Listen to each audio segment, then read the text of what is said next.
This video is sponsored by Mubi. Get a month of great cinema for free at mubi.com/thecloserlook.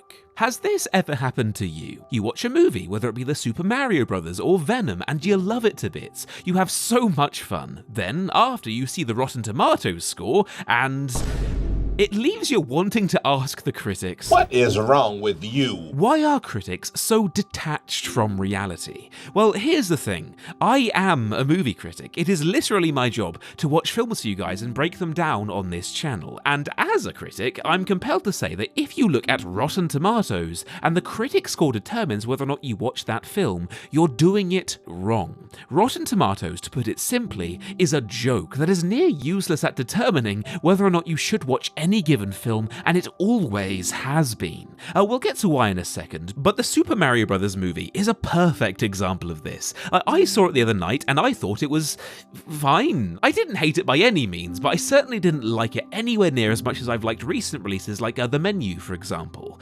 But while I was leaving the theatre, knowing that I hadn't enjoyed it as much as the average Joe had, I realised something. This is a film that I would have never gone to see if it weren't my job to go and see films. And that right there explains a large part of this issue. Not all of it, but a big chunk. It's a question of target audience. The Super Mario Bros. Movie was expertly marketed, like perfectly marketed even, because great marketing does not just spread awareness, it also cultivates the right audience for a product. In other words, it scares off people who would never enjoy the film, and it attracts the people who would. If you have a movie fan who loves avant-garde stories with deep characters and rich themes, they would see the Mario trailer and instantly decide, yep, no way in hell I'm seeing that one. And for the people who love a good popcorn flick, that's not going to shatter the conventions, but it'll be 90 minutes of fun to escape into after a hard week at the office. They're going to really want to see it. And that's why the audience score for Mario is so good,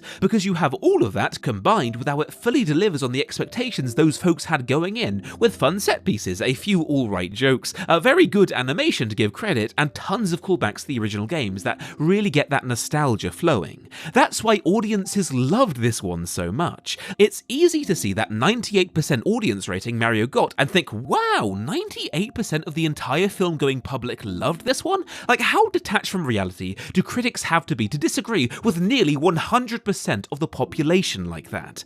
There is a massive flaw in that question. It's not 98% of people who liked the film, it's 98% of the film's target audience that did. It just so happened the movie did a perfect job at capturing and catering for that target audience. There is a world of difference between those two things. Then you combine that with how Dave is a 56-year-old reviewer who works for The Guardian and has played Pong one time, that being his entire experience playing video games. Like, he is someone who would never see this film in his spare time, but it is his job after all, so he begrudgingly goes to the cinema to see Mario go stomp on some Goombas. Like, of course, Dave is gonna give this one a crap review, because he is way outside that target audience. Of course, it is inevitable. The critic score will be lower than the audience score when you have films like this. This is why Rotten Tomatoes is an utter joke, and I am sick and tired of people citing the scores on that site whenever they're trying to make some kind of point.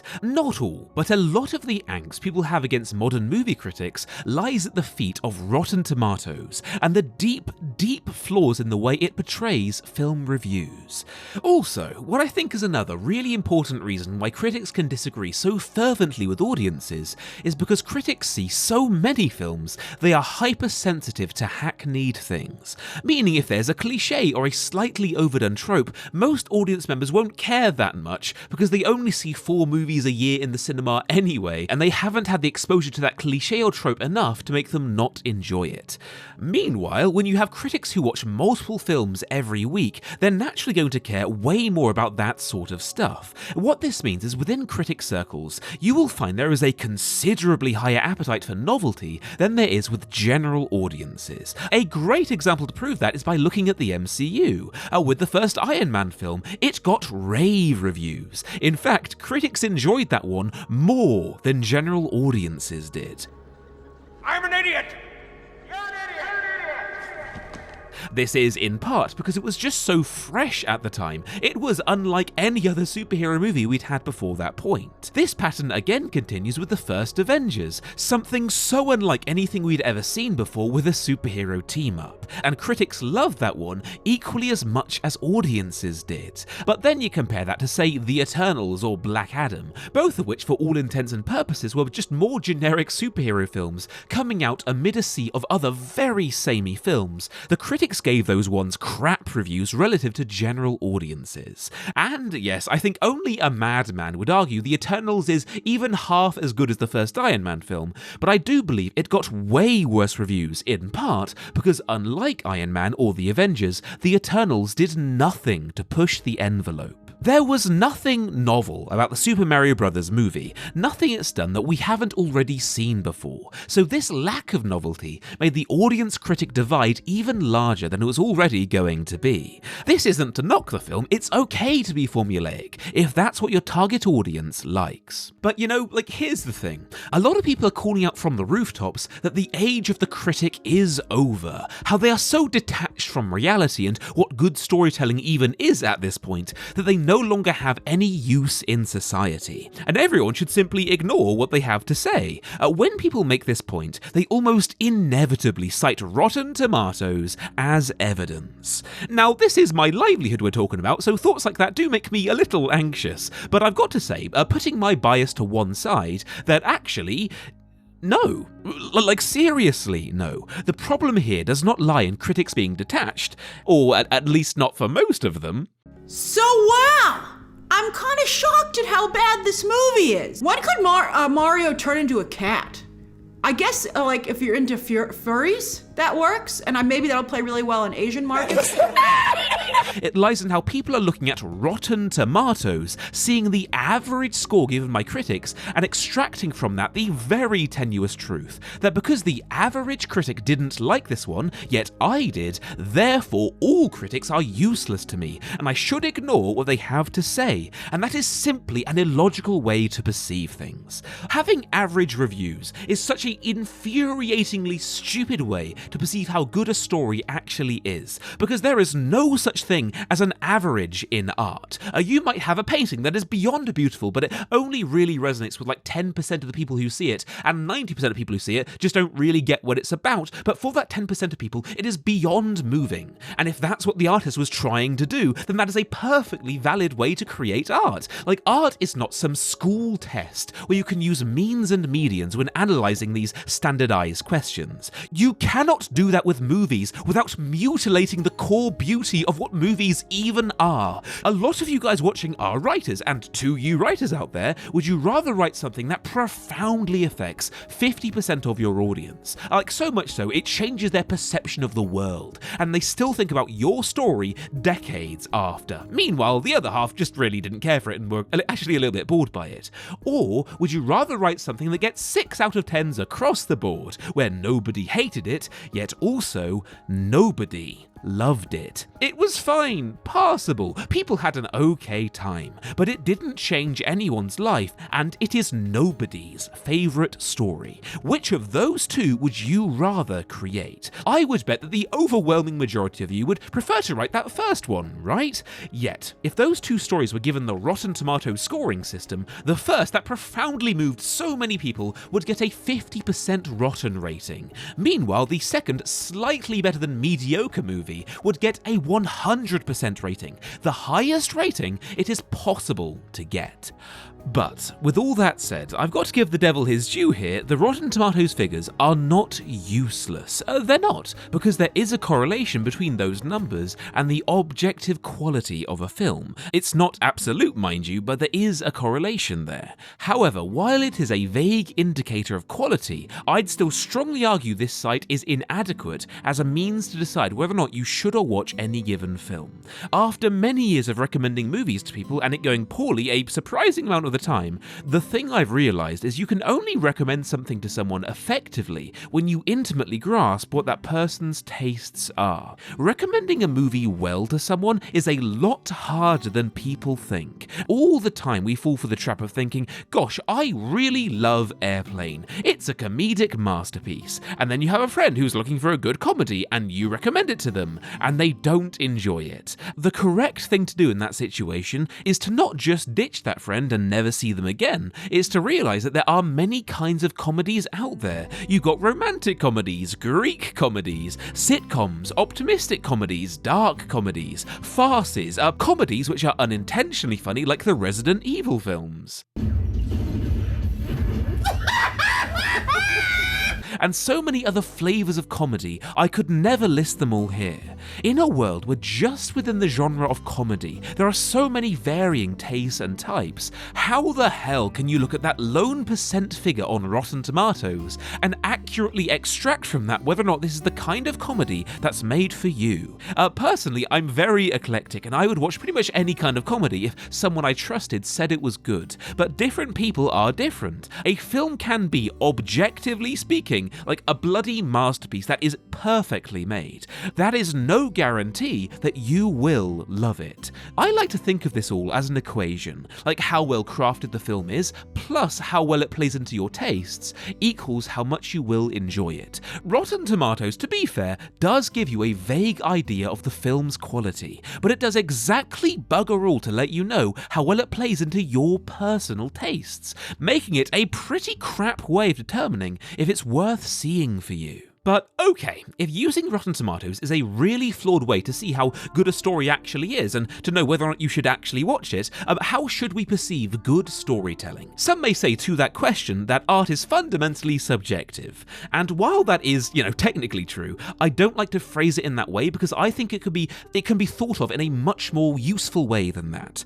The problem with saying art is subjective as a blanket statement is it can become a catch-all defense. You might say this was bad and explain why with very good reasoning, but then the person you're arguing with need only say, well, quality's subjective, innit? And at that, the conversation ends, no one is any the wiser for it, and it is such an unproductive way to discuss art. Instead, I think a better way to think about this all is that art is super individual, meaning every story should have a specific individual that story is made for. Perhaps it's someone who loves grim cosmic horror, or perhaps it's someone who loves a good intellectually stimulating detective story, or maybe just someone who wants to watch a fun adventure movie like Mario that you're probably not going to watch a second time, but you still had a great time watching it while you did.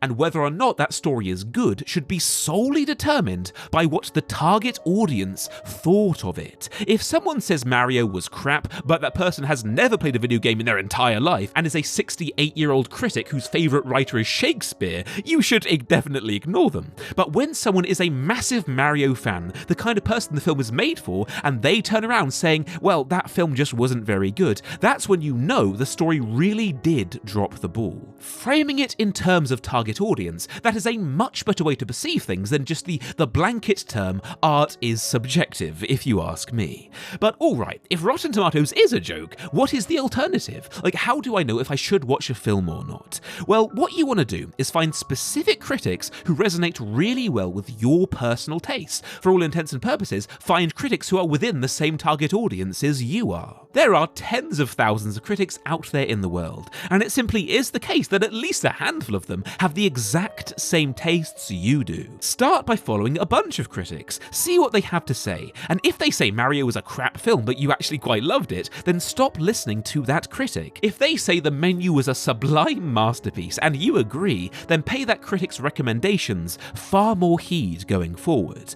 From here, you whittle down the list of folks you follow until you're only listening to the people who you resonate really well with. This is the real function of the critic, and this is the truth that they do serve a valuable role in society. Yes, I know I couldn't be more biased when I say that, but they do serve a valuable role. You just need to find the right critic for you.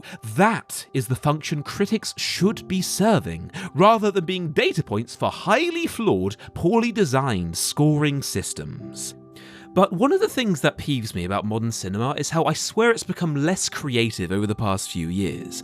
Due to budgets going way higher than they should be, Hollywood is becoming increasingly terrified of taking any kind of risk with their money. And so what we're getting are very safe films.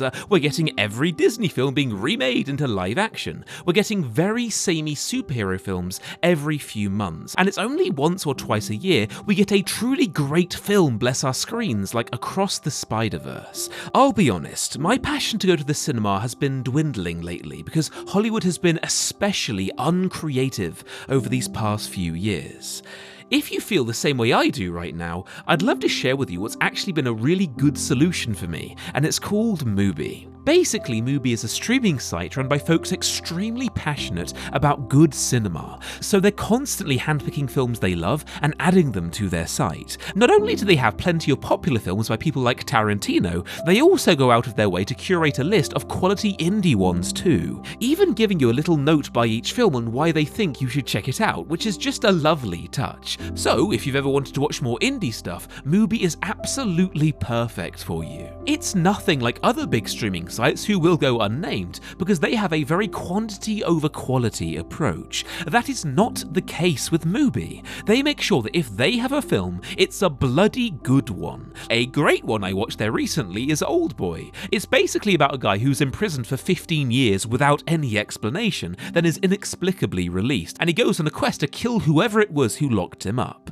It is easily the best revenge movie I have ever seen. Move over John Wick, because while John Wick basically does everything you'd expect from a normal revenge story, Oldboy gives you all sorts of depraved twists and turns that you never saw coming. It's impossible to discuss this one more without, spoiling things, but it's absolutely worth checking out, and it's on their UK site right now. So, if you want to check out some great films, do click my link in the description, and you'll get a free month of Mubi. And hey, if you don't like it, you can cancel any time in that month, and it won't cost you a thing. With so many cool films there, and with a free month to give it all a go, you have nothing to lose by just giving it a try and seeing if it's right for you. Again, please click my link in the description if you're interested, and get started with Mubi today. But anyway, please like and subscribe, keep writing, and I'll see you guys next time on The Closer Look.